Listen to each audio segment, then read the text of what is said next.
meeting is being recorded. Hello, everyone. Welcome to ELI, the place where you get your daily dose of inspiration for entrepreneurship. And today we have with us Mr. Sandeep Jain, who is the founder of Geeks for Geeks. Hi, Mr. Sandeep. Welcome to ELI. Hi, man. Great to be here at your channel. Really feeling excited to talk to the audience. Thanks for joining us, Sandeep. To start with, I would request you to introduce yourself to our audience and introduce in a way that start from very beginning where you were born and brought up. How was your childhood? Where did you study? And how different events in your life has landed you into entrepreneurial journey. So, hi everyone. Myself, Sandeep Jain. I am founder and CEO at Geeks4Geeks. And I was born and brought up in a city called Firozabad. It's 40 kilometers from Agra. I did schooling from UP board from Hindi medium. And then I prepared for IITG for 2 years. And after preparing for 2 years, couldn't crack it. Ended up in a tier 3 engineering college in Mathura. Did BTech from there. Didn't have any job after BTech. So struggled for 3-4 months for a job. Then did a teaching job. I somehow figured out in my life that I want to be a teacher. And that was the most fortunate thing that happened with me. So I applied for different teaching jobs, finally got a teaching job in engineering college for a year. Then after the teaching, I decided if you want to grow in teaching, you need to do higher education. So I went for MTech in IIT Roorkee, did MTech from there. And after MTech, I was placed in a company called Digishaw and Company, worked there as a software developer for 2.5 years. And while working there, my passion for teaching continued. So I decided to start a blog and I named it as Geeks for Geeks. So during that time, I did MTech in 2007. And during that time, blogging was very popular, like YouTube and short videos are popular these days. So I started with blog. Everybody was blogging those days. So Right. I started the blog and started writing content on it. It became popular. So I was doing it with my DHO job on weekends, but by time it became more and more popular. So I decided to do it more and joined an engineering college as a teacher. And I taught in an engineering college for 5.5 years after it and started doing more and more blogging with the teaching job because I had more time. And during the time, Geeks for Geeks actually grew. And since the Geeks for Geeks grew, the blog grew, I started doing it full time. And from 2015 June, I have been doing it full time till now. So, speaking of Geeks for Geeks, it started as a blog. So, what kind of blog? What was the theme? Who were the audience? And tell us a bit about the growth story of Geeks for Geeks. I mean, how it started and when did it become? When did it come to a point where you could break even and you could leave your job to so that the fund and survival is not an issue for you. All right, so I'll first tell the audience what we are doing right now. At Geeks for Geeks, we do three things as a company. There are three things that generate revenue for us. First thing is we publish a lot of content, and this content is consumed across the world, and we make money from ads. The second thing that we do is we have premium courses. So there is a lot of free content, plus there are paid courses where users pay, and we make revenue from that. The third thing that we are doing is job portal. And how did it start? So I was in an engineering college in BTech, and there I saw that we were too much focused on academics. And after BTech, I had no idea how to apply for a job and how to prepare for a tech interview. Couldn't even get a chance to appear in a tech interview. And then when I went to IIT Roorkee, again, I saw a problem that even there, 100% placement was there, but people were not aware what is asked in the interview. So to fulfill that gap, I started a blog, and the idea was to fill the gap between academics and industry requirements of the tech people. So started publishing a lot of content which was around the interview questions that companies typically ask. In IIT Roorkee, I got an opportunity to appear in all the top tech companies interviews. So I got to know what these companies typically ask, which I wasn't aware during my BTech and then first few semesters of the MTech. So I decided to publish all that content for the audience, and audience just loved it because there was nothing like that before. And that's how the blog became popular. Okay. So speaking of audience, how did you create awareness? Because your audience wouldn't know you that there is a blog like that. How did they land up in your blog? So for me, it has been like long journey. I've been doing it like from 2008 or 9, I started it. And then I've been doing it like for 14, 15 years now. Hmm. So I didn't do any marketing initially, and the thing was there was nothing like Geeks for Geeks before during that time. Now there are many portals like Geeks for Geeks or similar to Geeks for Geeks. At that time, for students, there was nothing which was publishing interview questions in such a readable manner. So I didn't do anything. It organically became popular. Google started ranking us. So when I was publishing the questions, people were searching questions like this as longest common subsequence GFG. So that's Hmm. how Google figured out that this is the content which people are looking for. So Google started ranking us at the top, and we started getting a lot of traffic from Google only. Didn't do any marketing. In fact, I Hmm. wasn't using even my name to publish the articles because I Okay. had this fear that I'm working in a company and what my Hmm. manager and management think if they get to know that I am running this blog also with my job. Right. So that's how it organically started completely. Hmm. So when did you think that it came to a point that you could break even, you could survive from blog itself, you don't need to work anywhere? And what were the revenue models that time? How did you make money as a venture? So for a long time, we have been relying completely on the ad revenue. And when I started GeeksforGeeks, it wasn't making any revenue. And the toughest decision that I took in my life was leaving that software job and going to a teaching job. Because by Hmm. that time also, it wasn't making any money. I just went to a lower salary because I thought that this is being consumed by so many people. It will anyways grow in future. But I had no idea how would it grow, how much money it will make. I had no idea, no business model, and So there were you a lot took of a risk. questions from the yeah. So there were a lot of questions from the people around me. In fact, my wife, my parents, and everybody in the society asked, "How come you can go on a lower salary with something that is not generating any revenue?" I was in fact Huh. paying for the server cost from my salary, so I went for a lower salary in a teaching job and continued working. The only positive was there was the traffic was growing like anything. Hmm. So for with the teaching job, I decided to put ads on it, and the ad revenue started growing slowly. It started with a very small revenue, but by the time in those 5.5 years of teaching job, the ad revenue became double of my teaching salary. Oh And wow. then it was a very easy decision for me to just leave the job and continue this as a full time.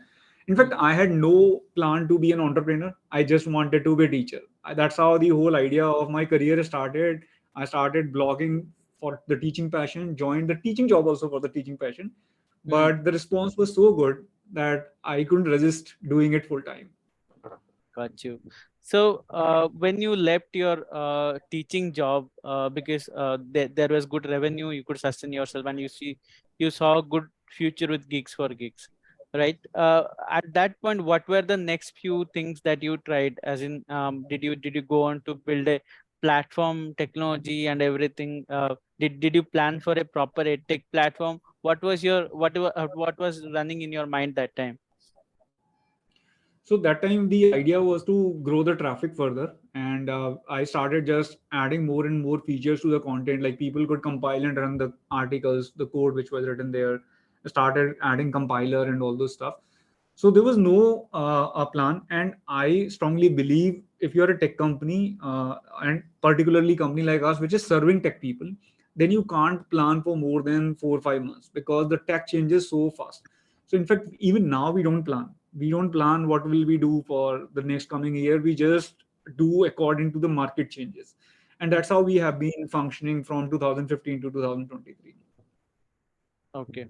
And when did the other modules came in, like the job portal and the edtech portal? How did they came up? What's the story behind these platforms?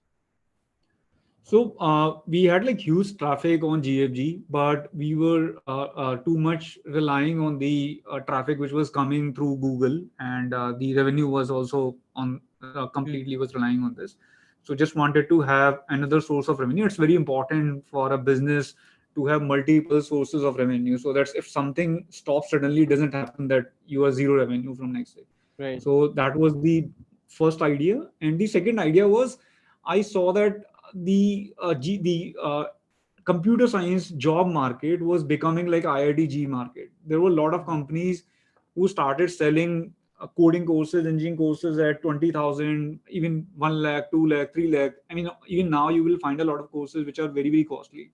Hmm. So I thought there was a long time I didn't believe that engineers actually buy courses. Hmm. But when I saw that engineers are actually these days buy premium courses, students are ready to pay. So we thought that we can provide those courses of the better quality at the lower cost, because we already have traffic. We don't have to run ads. We don't have to do all those campaigns. So those two were the reasons: having an alternate source of revenue, and the market fit. Basically, we were very fit. We could provide at a lower cost. Hmm. Okay. So then, starting a course selling platform that requires substantial funding, as well as, you have to onboard teachers, you have to spend on marketing. How did that play out for you? How did you raise funds? Did you raise funds at all? What happened? So we have never raised fund. We are completely bootstrapped company. Although I have talked to a lot of investors, but never raised fund. And the ad revenue, because the traffic was huge and it has been sorry, so the traffic has been growing like anything. We The way we created content, we actually built that cycle really well. We create the Mhm. content, and that way we scaled the content. And since the content scaled, our revenue also scaled, the ad revenue scaled, and that revenue was good enough for us to build the courses revenue, the edtech business. So, but the advantage that we have is we don't spend much on the marketing. We don't do that. We tried it by looking at the other edtech companies during COVID time, Hmm. but we didn't see much advantage of it. We tried even some celebrities, try running some web series, but didn't work really well for us because people were already aware of Geeks for Geeks. We were getting comments and feedback like this, that Geeks for Geeks doesn't need to do it. So we have stopped doing anything of that sort now. We did it for a small period of time. Hmm. Okay. So, curious to know one thing. The segment you are operating in, the technology education, uh, technology and the trends keep changing every year, and you offer a wide range of resources from articles to programming problems to courses and exam preps. Uh, so, how do you deal with updating the content? Because every year the trend changes, the industry norms change. How do you, incorporate those changes to your content and your courses? So the content that we have is crowdsourced, and it's written by mostly students. So since we have the crowdsourced content, it automatically goes according to trend. And we have built features where people can improve the existing content, and we review it. And our review is very, very strict. We don't publish anything that is coming in. In fact, our rejection ratio is very, very high. So that's how we have ensured the quality. We have ensured the quality of the improvements as well. Got it. Uh, the success stories of students benefiting from Geeks for Geeks and securing jobs at tech giants are impressive. So, could you share some notable examples and explain how Geeks for Geeks played a role in career development and success of these students or these aspirants? See, even I can just tell you one thing, that even I wasn't aware when I started this blog that people use it so much. I mean, whenever I talk to an engineering student, I go to a lot of colleges. What I've seen is almost every engineering student uses it who has ever prepared for a software job. So if I talk about success story, I would say that 90% of the 95% of the people who have cracked any company interview by doing programming questions, they Hmm. must have used Geeks for Geeks at least once. That's the confidence I have. So every success story which is happening in India or in tech jobs, almost all of them are using Geeks for Geeks. And for a long, long time, there were not many other platforms also. Now there are many platforms like Geeks for Geeks, but when I started, there was nothing having that quality content. Hmm. So that's how the success has been. But there are many particular stories. Like there is this guy who named Striver. He is a popular channel also. So he actually is from Jalpaiguri Engineering College. I visited his campus. So he worked as an intern with our company also, and now he's working in Google. I don't remember which country, but he's working outside India. Hmm. So there are many people like him, and I mean, and I can assure you that almost everybody uses it. So every tech job success story has Geeks to Geeks as part of it. Hmm. So the another thing I'm curious to know is like Geeks for Geeks offers both free and premium content. So if you look at it, it's a freemium model. So uh, how do you how what is your model of freemium? How do you use the free content? How do you use the premium content? And what is the balance between how much free, how much premium content do you offer? So the premium content is relatively very less the paid content compared to what we have as free. Free content is huge, and even in fact, the ad revenue is higher for us than the courses revenue. So we have a lot more free content, and premium content is mostly about skills, computer science, programming skills, and job skills. So that is very smaller segment of the whole content. So whoever buys premium content, they are a constant user of free content, is it? And does free content work as a magnet to attract these people? I don't know what has happened is in India recently people have started purchasing. Their purchasing powers have increased. So a lot of people actually do purchase because they quickly want to learn. They want to spend less time in learning. If you just go by the free content, it takes slightly longer time to just go through every concept and with the help of video. So mostly in the premium content, we have videos, we have 24/7 doubt assistance, we have other features like job assistance. So many people prefer to go about it. But when I said 90% or 95% of the people who have consumed Geeks for Geeks at one point or the other, they are the free content consumers. The paid is definitely much lower than what we have as a free content consumer. Got it. Um, so Geeks for Geeks also has established a network of campus ambassadors in colleges. How does this play out? How does this program contribute to the growth and outreach of G4G? So this plays a very big role. When you want to onboard new users on Geek Stories, that's where we get mostly new users. Otherwise, those who already know Geek Stories, they come back and back again to read. Those who are entered into the first year of their engineering, the campus ambassador program definitely help us to introduce them about Geek Stories and tell them that hey, you are studying a lot of academic subjects in engineering, but when it comes to job, this is where you need to go. This is what you need to learn. So campus ambassador program helps the students as well and helps us as well. Mm. And what are the future plans? The way I see it, I think you have captured a big chunk of market that is out there, and almost everybody in technology domain, they know about you. Uh, but how do you evolve from this stage? What's the next plan? So we are going to build some great features on Geeks for Geeks. I have never been so active in the past. I am very active right now in the company, and because I started loving it more and more, and Mm, there are a lot of cool features. We are going to build a community where people can talk to each other. We have already launched the community feature in beta, where people can interact with each other. They can ask the questions, and that's where we are focusing a lot more. And in future we are going to push the job portal also a bit more, because that's the problem we want to solve, that even for the companies, they get and the kind of candidates the companies get from Geeks for Geeks, they can't get similar candidates, because here people who have high intent of switching job, they are coming to prepare or read the content which is required for interview preparation. So that's mm, where again we feel like we can help the companies the way we have helped these students. So that's also a focus, which is something new we have started. So we have been doing this job portal for I think 2-3 years now, but we mm, are focusing a lot more on it now. mm. My last question around Geeks for Geeks. Tell us, how did you come up with this name? So this name is a tongue twister for me. I have hard time taking this name, Geeks for Geeks. So how did you come up with this name? All right, so many people call it GFG also, and I saw that people search GFG more. So the name came from the social media Orkut. In Mm, our days Orkut was very popular, and I had a friend from IIT Kharagpur. My friend's name was Ajay Mishra.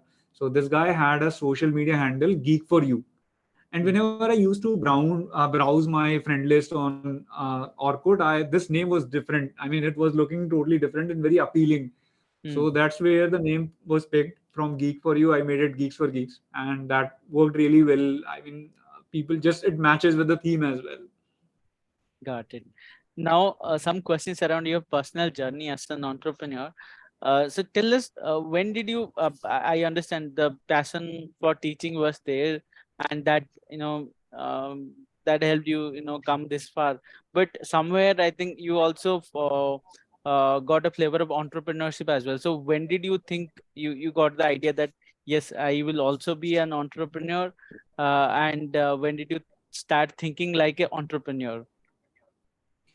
So I have been learning, and this is a complete learning process. I am not sure the moment when I felt, even right now, I don't know whether I do a lot of things right, or because I have no prior experience of running company, and I've not been an investor or a person who has done serial entrepreneurship, failed businesses, other successful businesses.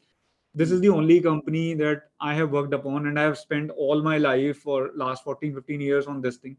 Hmm. So I have been constantly learning.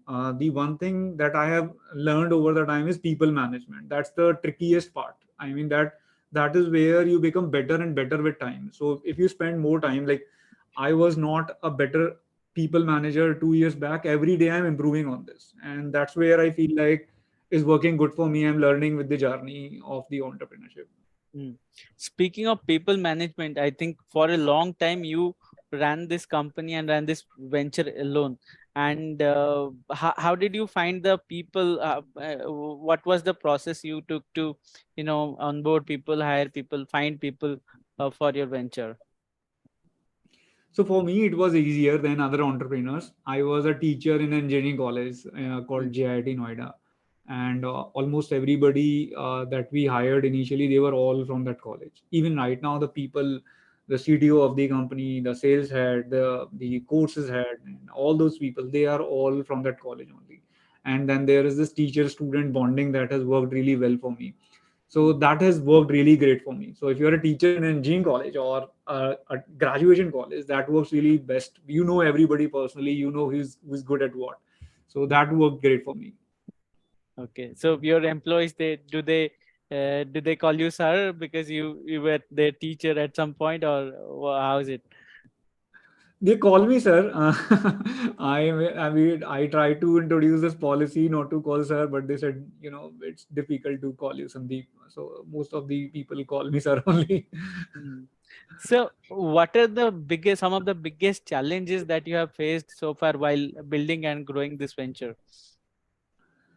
So there are multiple mistakes I made. As I said that I wasn't experienced in entrepreneurship. First of all, the first mistake was to have completely tech team in doing everything as a tech person. I was a geek, so didn't know what happens actually in the company. What is the marketing team look like, and what do the marketing team people do? What do the sales people do? What is the importance of HR people? We were doing everything. We were five, six tech people, and till the time we reached 2023 size, we did not have any salesperson. We didn't have any marketing person, HR. There was one person, non-tech guy, who was doing HR, sales, marketing, everything. Mm. So that was one mistake. The people who are sales, marketing, and collaboration, they help a lot in growing the business. So that was one mistake. We should have hired more such people initially. And then there are many mistakes that you make with the time because there are no investors, no mentors. You're doing it alone, and you're doing it just step by step. So that was the biggest mistake, I think, that kind of hampered our growth. We could have grown really better if we had a better marketing team in the initial phases only. Mm. Any pivots that you have done to your venture so far? No, we haven't done any pivot. We have been just improving the same product time, and we just keep talking to engineering students, engineering professionals, and whatever feedback they provide, we just keep improving the product time to time. Mm. What would you say is the meaning of entrepreneurship for you? How would you define the term entrepreneur, or what are the skill sets that make an entrepreneur? I think it's more like running on a treadmill where the speed keep on increasing. It gets more and more difficult. The level of game goes up and up with time. That's how I see it. I mean, it might happen after some time. It might change because I am now 40 plus now. So I Mm. started giving my responsibilities to other people. But till this time, it has been like this only. I mean, I've been learning, and more work and more learning. Mm. Got it. My final question. So, Sandeep, you have been doing this venture for last 14, 15 years. And when you are doing something for so long, you tend to build a attachment towards that. It's more like a baby for you. And you kind of get bonded to that thing. So how does it play out for you? Do you feel the fear of failure? How would you respond, let's say, tomorrow, if there is a sudden market change and your venture is not relevant anymore? What would be your approach to that? See, talking about these things, so I can't say that I don't get stressed. I'm not afraid of failures. I think everybody is, even the people like Elon Musk and Sundar Pichai, they must be. So, I see it this way. You shouldn't be having any expectations from anything, right? You should be ready to lose everything every day. So, if you're able to do that, if you have your expectations very very low, then you won't feel that stressed. Stress will still come, but you can reduce it by reducing your expectations. Every problem arises when you have higher expectations from the business, higher expectations from the people working for you or people working around you. So that's where the problems arise. So just keep your expectations low. I don't keep my expectations very very high. That works for me always. Awesome. So on this note, we have come to the end of the session. Thanks for joining us, Sandeep, and it was a absolute pleasure to talk to you. And our best wishes for Geeks for Geeks. Thank you, man. Thank you, Priya. Great talking to you. Likewise, likewise. Thank you. Thank you. Bye.